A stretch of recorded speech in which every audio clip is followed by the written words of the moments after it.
Medicina de Ponta. Hoje, no Medicina de Ponta, eu tenho a honra de estar aqui com um amigo meu companheiro de Rotary e Dr. Paulo Frange. Tudo bem, Dr. Paulo? Tudo bem, é um prazer enorme estar aqui com você, Lafayette. Igualmente. O Paulo Frange, ele é formado em Minas Gerais e fez residência médica no Dante Pazzanese.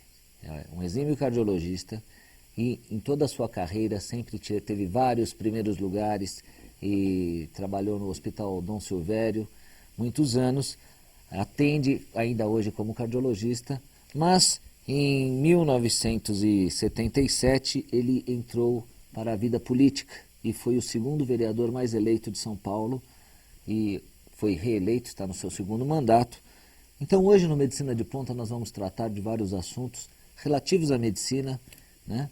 E eu queria começar perguntando um assunto que muito me intriga, e o Dr. Paulo que defende demais a nossa categoria e o nosso povo em geral.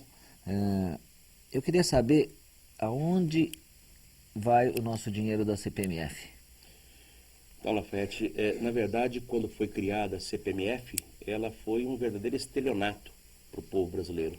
Nós aceitamos pagar a CPMF porque sabíamos que o Brasil estava numa situação que necessitava de dinheiro para a saúde pública.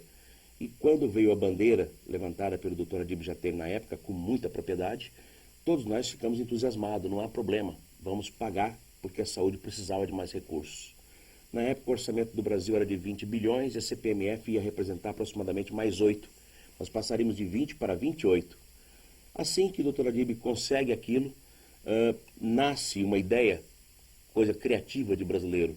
Pegaram 20 mais 8, tiraram 8 e guardaram os 8 dentro do orçamento da saúde. Ou seja, o dinheiro da CPMF está dentro da saúde, só que tiraram pela outra porta o mesmo valor. Portanto, nós continuamos no mesmo patamar dos 20 bilhões. Daquela época, o orçamento da saúde era nessa ordem.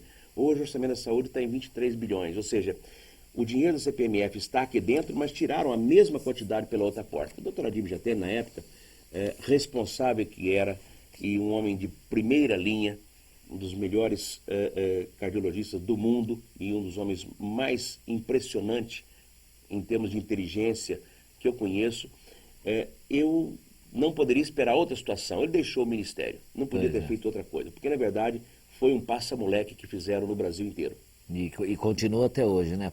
Passaram a rasteira e nós estamos sem ele. Eu tive o prazer de estudar com o Marcelo Jatene, meu colega de turma da Escola Paulista de Medicina, hoje Unifesp, e eu frequentava a casa do Dr. Adílio Jatene, ali na João Moura, e realmente ele é uma pessoa totalmente idônea, né? Sem dúvida nenhuma. Eu acho que ele mesmo diz que a coisa que ele mais se arrepende na vida dele talvez tenha sido criada essa CPMF, que infelizmente na política que você está, às vezes você cria uma coisa e não vai para o lado onde você... E aí acaba sendo mal interpretado, né? Eu costumo dizer que a gente, às vezes, cria pequenos monstros e depois grandes monstros, né? Hoje a CPMF serve apenas para rastrear as contas. Ela veio como provisória, foi uma bandeira de derrubá-la, agora continua a provisória sendo definitiva e ela vai tender a baixar, mas é preciso que fique uma pequena percentagem, pequena que seja, para poder fazer o acompanhamento das contas, principalmente de lavagem de dinheiro. E não tem como nós tentamos, o povo, tentar resgatar isso daí, esse dinheiro que foi desviado para que volte para a saúde, já que não dá para acabar para a CPMF, como que isso daí poderia ser feito? Lafayette, nós somos um país de terceiro mundo e copiamos modelos de primeiro mundo. Aqui tem lobby, mas não tem lobby de saúde, tem lobby de empreiteira, tem lobby de empresa de telecomunicação, tem lobby de empresa de todas as qualidades. Mas lobby de saúde não tem. Tem lobby do remédio, mas não tem lobby da saúde. Até porque a saúde, ela é sempre uma grande bandeira de todo candidato a alguma coisa. É só você falar que tem uma eleição, já começam as bandeiras da saúde. Na verdade, logo após a pessoa assumir o cargo, ela esquece da saúde. Nós deveríamos ter no Brasil um Ministério da Doença, para cuidar da doença. Aliás, o Brasil é um país que não tem carinho pela própria prevenção. Um estudo do Conselho Federal de Medicina mostrou que quase 60% dos médicos do Brasil trabalham dentro dos hospitais. É diferente, por exemplo, de Cuba, onde mais de 90% dos médicos de Trabalham Cuba fora. trabalham na rua, atendendo as pessoas, e só 10% nos hospitais. Nos postos de Lá, saúde. privilegia a prevenção. A Aqui nós prevenção. privilegiamos o tratamento, até porque isso interessa muito à indústria farmacêutica. Pois é, e disso, e ele também não trata nada bem, eu acho que os médicos em si, né? Como é que está a saúde do médico no Brasil de hoje? Olha, a saúde do profissional de saúde, o médico, e vamos incluir também as enfermeiras nesse processo, é uma coisa curiosa. Nós não cuidamos de nós mesmos. Existe até alguns artigos, escrevi, quem cuida de quem cuida. Nós não cuidamos de nós mesmos. Isso não é impressão. Existem estudos feitos aqui na cidade de São Paulo mostrando que o médico, quando chega infartado no Instituto do Coração, ele é mais grave do que a média dos pacientes. Por quê? Porque ele protela mais, ele deixa para depois, ele tem cirurgia amanhã, ele tem compromissos, ele não pode largar. Nós não temos uma profissão que nós podemos deixar tudo e cuidar de outra coisa e voltar depois. Nós sabemos que tem uma fila nos aguardando. É um sacerdócio, né? É um sacerdócio. E os médicos trabalham muito acima da média, do que quase que todas as categorias.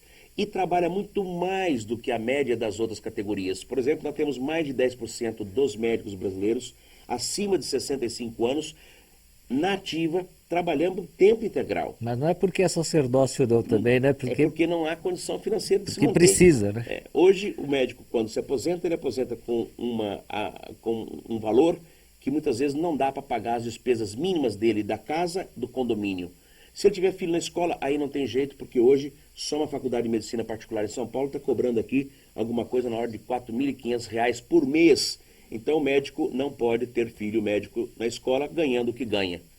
Mensalidade de 4.000. Sim. A média das mensalidades em escolas privadas no estado de São Paulo é de US$ 1.000 por mês. Mas nós já temos escola cobrando R$ 4.500, o que é extremamente exorbitante. E além do excesso de escolas, né? Como é que está a situação? Eu acho que está formando médico demais. Não sei, você que sabe melhor esses dados. O Brasil, nós temos hoje, em todas as atividades, uma indústria de diploma. Aliás, é curioso, nós vimos nos últimos anos uma proliferação de bingos enorme em São Paulo. Vamos falar da cidade de São Paulo. Tá. São Paulo tem 200 bingos já. 200 bingos. Mas o estado de São Paulo já tem, hoje no Brasil, nós temos 125 faculdades de medicina. No Brasil. No Brasil. Só nos últimos 8 anos abriram mais 37. No estado de São Paulo já tem 25. 25 escolas de medicina. E nós temos 84 mil médicos no estado de São Paulo. O que acontece? Muito médico no mercado. Nós temos em São Paulo hoje um médico para cada 262 habitantes. E no interior é um médico para o dobro disso, 500 e pouco. A média do Brasil é um médico para cada 600, 610. A Organização Mundial de Saúde preconiza um médico para cada 1.000. Ou seja, tem os médicos demais. Está sobrando médico no Brasil. E com isso o salário vai muito baixo. Aliás, a média de salário hoje, no pico mais alto do estado de São Paulo, é de 1.900. Estado de São Paulo, imagine na Paraíba, é de R$ 1.911. Quem mais paga o médico nos municípios do estado de São Paulo? Mas esse é salário de Marajá, 1.900. Veja que aqui em São Paulo, 20 horas semanais, paga na faixa de 1.200, 1.100. Sem dúvida. 20 horas por... E aqui tem até uma lembrança que nós levantamos aqui, é bom que o presidente Lula, se estivesse nos ouvindo, São Bernardo do Campo é hoje dos municípios do Brasil que paga o menor salário para médico. Acho que lá privilegiaram muito o trabalho do metalúrgico e esqueceram que o médico é importante. Quanto que está? R$ 779. Para 20 horas semanais. Para 20 horas semanais. E o que acontece é que o médico acaba assumindo 5 empregos, né? Para ganhar 3.500. É isso aí que está. O médico acaba assumindo 3, 4, 5 empregos e nós temos aí depois a situação do erro médico. Exato. O Conselho Regional de Medicina vem atuando, vem em cima, vigiando. E nós tivemos aí no último período 16 cassações de médicos. Curiosamente, Lafayette, das 16 cassações de médicos, 70% delas aconteceram na capital. Por quê? Porque aqui tem muito mais médico. Nós temos o médico entrando no mercado de trabalho sem a formação necessária. Nós temos residência médica no Brasil só para metade das pessoas que se formam. E menos da metade dos médicos no Brasil, cerca de 49%, 50%, tem título de especialista. Agora, o interessante é que dos 16 últimos médicos cassados pelo Conselho Regional de Medicina, nenhuma mulher. Interessante isso, né? Ué. Eu não consigo entender, mas eu consigo explicar. me parece que a mulher é muito mais cautelosa nas suas ações. E há uns anos atrás, para cada 5 médicos que formavam, uma era mulher. Depois passou para cada 5, 3 mulheres. Hoje, para cada carteirinha de CRM que é entregue a um homem, é entregue a uma mulher. Elas ocuparam o espaço de trabalho. E a doutora me parece muito mais ponderada. E com isso nós temos muito menos ações no Conselho Regional, muito menos denúncias para as mulheres do que para homem. E não temos nenhuma cassação, o que é uma coisa extremamente interessante. Aliás, valoriza o papel da mulher com perfeccionismo e a moderação. Pois é, e agora, isso é uma coisa muito séria. Você falou nos últimos 8 anos, se abriram quantas escolas? 37 escolas de medicina. É um absurdo. Aqui em São E Paulo só também. metade dos serviços tem a residência médica. Hoje em dia é obrigatório É. que o médico faça a residência médica, porque só os 6 anos de faculdade não bastam. De jeito nenhum. Apesar de você ter um CRM e poder agir como médico, você ainda precisa de uma residência. Sem Não dúvida. precisa ser um especialista, mas você precisa de uma formação. Então, temos que tomar cuidado, alguma coisa tem que ser feita para parar e para fechar algumas faculdades. Há um movimento no Brasil nesse sentido É, de não permitir abrir mais, mas mesmo assim, de vez em quando, pela madrugada, aparece uma escola. Né? Nós temos aí em São Paulo 2 exemplos, mas apareceram. E o provão vai ser inevitável, né? Como aconteceu nos Estados Unidos, né? Sem Que dúvida. você faz o provão, quem não passa naquela prova para passar do primeiro, você faz o primeiro e o segundo ano, tem um provão. Quem não fez aquela média não vai para o terceiro ano. E aí vai fechando automaticamente. Hoje nós poderíamos copiar um bom modelo da OAB. O médico, depois de formado, deveria passar por um teste idêntico ao que faz a OAB. Exato. E hoje nós já temos algumas sociedades brasileiras de especialidade, no caso a cardiologia, a minha especialidade, já está somando pontos para cada 5 anos. Ou o médico recicla e consegue juntar o número de pontos em diploma para apresentar, ou não tem o seu título revalidado. Isso é extremamente positivo. Isso é extremamente positivo, porque uma outra pesquisa feita do Conselho Federal de Medicina há uns tempos atrás mostrou que mais de 70% dos médicos brasileiros não participaram de nenhum congresso médico nos últimos 5 anos. Nossa, o que é uma muita coisa alarmante. 70% é muita E coisa. quando perguntado o que eles pensam de reciclar, 96% dos médicos responderam: eu gostaria muito de reciclar, não tenho tempo, custa muito caro e não tem quem fica no meu lugar. Nós precisamos de pensar a situação do médico hoje de uma forma holística, de uma forma global. Doutor Paulo, eu gostaria de... Nós estamos num problema sério, a dengue, que é uma doença antiga, a gente não consegue acabar com essas doenças antigas. Como que é transmitida a dengue e o que o telespectador pode fazer para diminuir a incidência da dengue? Verdade, ou o Brasil, o alastramento? O Brasil tem uma situação curiosa com as doenças que foram e voltaram, né? Imagina hoje se a gente tivesse aqui Oswaldo Cruz para contar o que ele fez e o que tem aqui no Brasil de volta. Mas a dengue, ela preocupa muito o país inteiro. É uma doença complicada pela sua forma de transmissão. Ela vem através de um mosquito, é um mosquito de hábito diurno, ele pica durante o dia, ele é hematófago, ou seja, ele vive do sangue, tem uma sede enorme pelo sangue, ele pica várias pessoas no mesmo dia, e tão logo ele atinge a maturidade, 2 dias depois ele já está pronto para o acasalamento. Então, multiplica também com muita rapidez. E ele gosta de lugares frescos e de boa temperatura externa. Portanto, ele não prolifera quando a temperatura está na faixa de 16, 18 graus. Não é um mosquito que incomoda e que preocupa a saúde pública. Mas quando nós chegamos no verão com temperaturas acima de 24, 25 graus, principalmente quando nos aproximamos de 30 graus, é exatamente essa temperatura que mais preocupa. E a cidade de São Paulo, ela está inserida no meio de algumas regiões onde nós invadimos o meio ambiente e construímos as nossas casas e eram florestas, ou seja, esse desequilíbrio ecológico nós provocamos, o mosquito estava lá tranquilo, nós provocamos, e hoje a dengue vem para São Paulo de várias formas. Ela vem inclusive dentro de recipientes de água que ficam sobre os pneus de estepe de caminhão, aquela água que vem do interior, ali dentro vem larvas. Quentinho, pega sol. E os barcos que recebem mais esses caminhões, quando ficam estacionados num ambiente desse, a larva ela chega à tua maturidade e está aí o mosquito prontinho na cidade para poder proliferar. É uma preocupação muito grande, mas nós temos que alertar a população para isso. Febre alta, náusea, vômito, muita dor. É diferente de uma gripe comum. Muita dor, principalmente dor articular, dor óssea, tem que procurar o médico rapidamente. A dengue hemorrágica, ela mata. A dengue A primeira dengue, todos nós somos susceptíveis. Portanto, não tem ninguém imune. Quem teve uma vez pode ter duas. E hoje o único mecanismo é enfrentar a dengue de frente. Em 2001, São Paulo estava ameaçado de ser de ter um enorme boom de dengue. E foi feito praticamente uma varrida na cidade. A população participou efetivamente. Hoje existe um plano de combate à dengue no município de São Paulo. E esse plano envolve a Secretaria Municipal de Saúde, envolve os agentes de zoonoses. Nós estamos aí com dinheiro do Ministério da Saúde que veio para contratar mais ainda. Nós vamos estar com cerca de 1.500 agentes de zoonoses participando. E o mais importante, isso foi descentralizado. Existe uma lei que traz a comunidade para dentro do processo.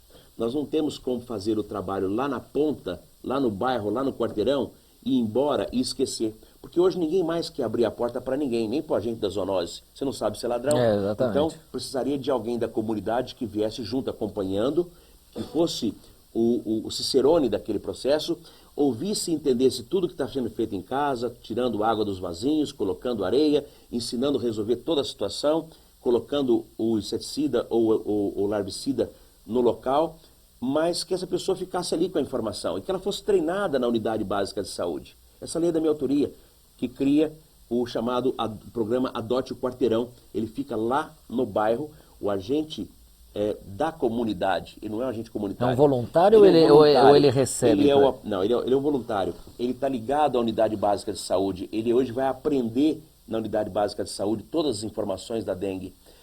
Você diz, de onde saiu essa ideia? Belo Horizonte já tem um bairro que faz isso e Cuba já faz isso naturalmente há muitos anos. Né? Então, o que acontece?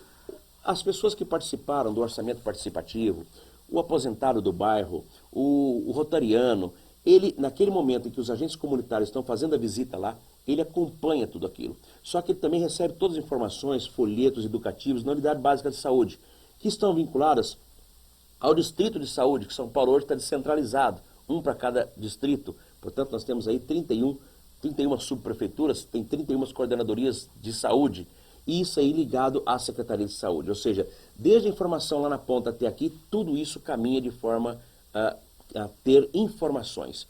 E com isso nós estamos praticamente hoje vencendo a dengue em São Paulo. Nunca vamos poder deixar de lado, mas estamos vencendo. Quer dizer, já está funcionando.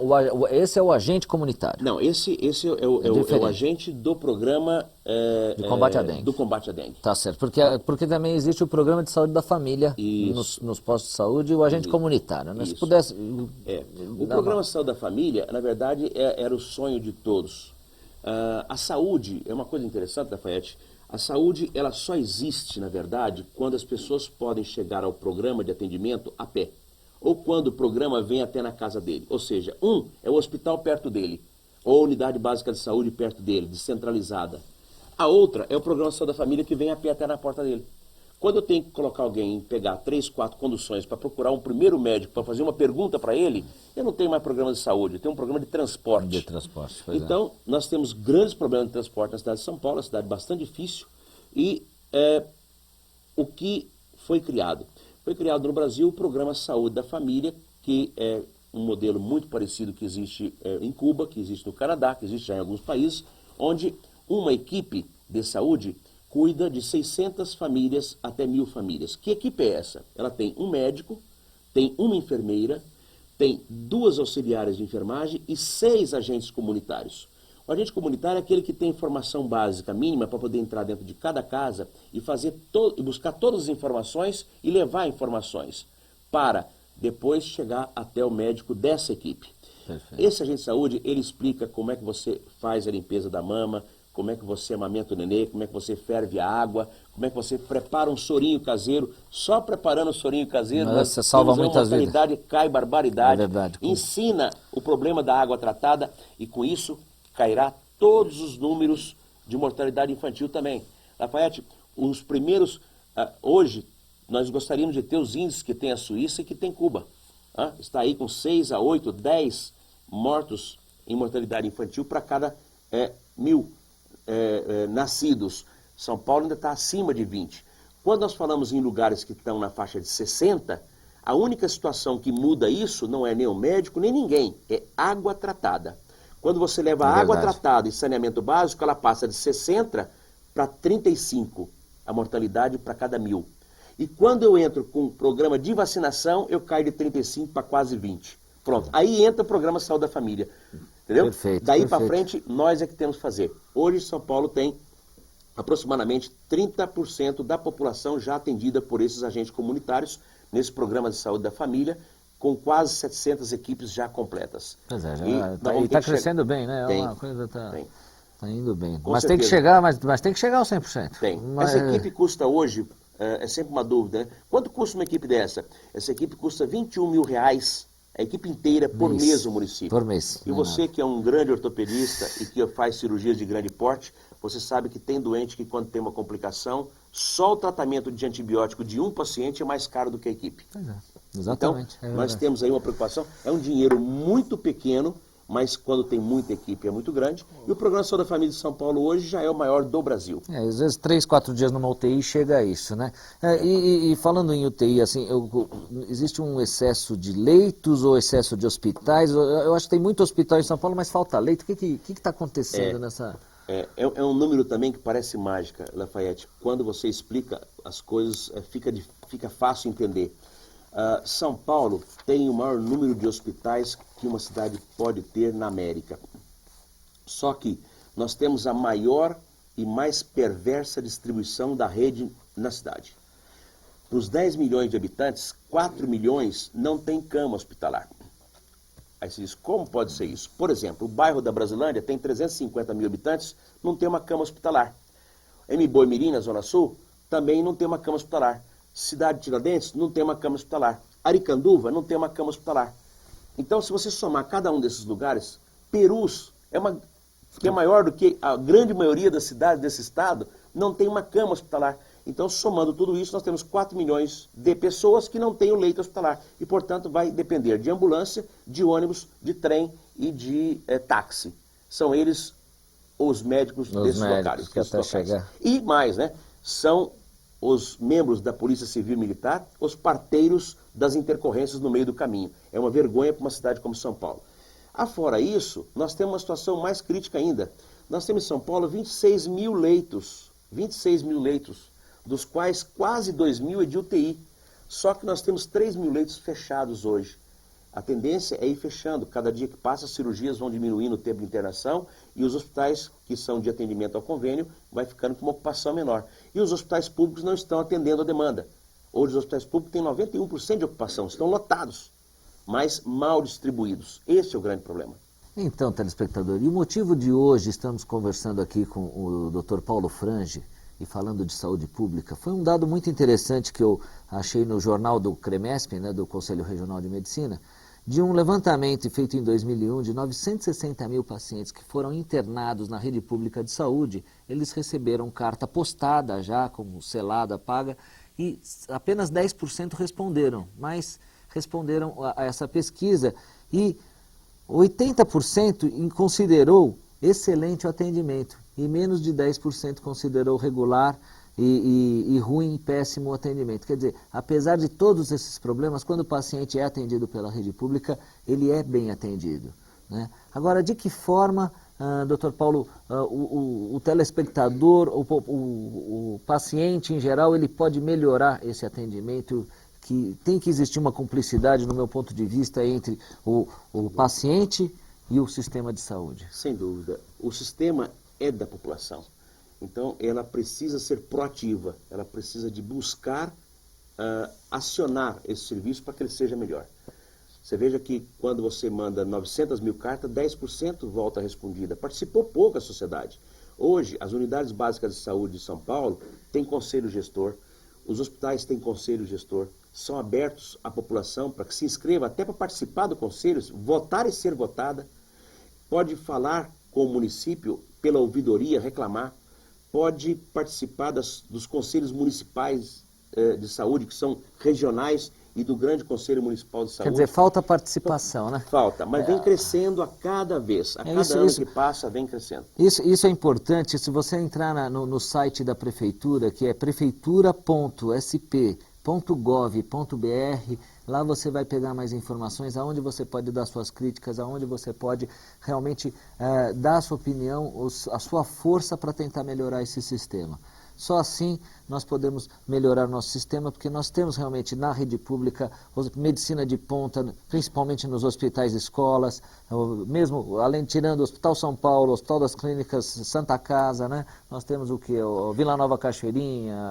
Uma grande maternidade Cachoeirinha, né? Que é uma maternidade de ponta. Temos o Instituto Brasileiro de Controle do Câncer, que é um extraordinário serviço. Não vamos nem citar, que senão a gente vai esquecer alguém e não vamos dar justiça aí. Que Mas prestam enfim, serviço público e são de primeira linha, né? Ou seja, medicina de ponta. medicina de ponta. Bom, nós vamos ficando por aqui e eu só tenho a agradecer. Realmente, você vai ter que voltar, viu, Paulo, para a gente dar continuidade. E você querendo dar a sua opinião, por favor, entre no site www.links.com.br e envie um e-mail e fale conosco, tá bom? Até lá, até a próxima. Um abraço. Muito obrigado.